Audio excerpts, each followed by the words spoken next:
దేవుడు మిమ్మల్ని అందరినీ దీవించును గాక. దేవుడి స్తోత్రం.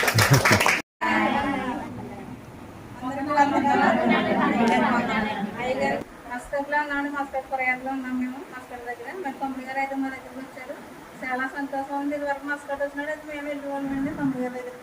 కానీ ఈసారి నేను మా మామని అడిగాను. అయ్యగారు మా కోసం ఎంతో భారం కలిగి మా కోసం మా కొరియాకి వచ్చారండి.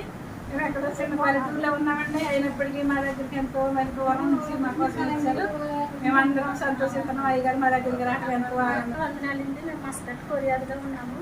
అన్నయ్య గారు మా దగ్గరికి వచ్చి వాక్యం చెప్పి ప్రార్థన చేశారండి. ఇలాగే ప్రతిసారి వచ్చి మమ్మల్ని వాక్యంలో ప్రార్థన పాల్పరచాలని నేను అనుకుంటున్నానండి. మేము కొరియతలో ఉన్నామండి. అన్నయ్య గారు వచ్చి మాకు ప్రార్థన చేశారండి. వందనాలండి. మేము కొరియా నుంచి అండి. కొరియా అన్నయ్య గారు మా దగ్గరికి వచ్చారండి. వాళ్ళ చాలా సంతోషంగా ఉన్నాము.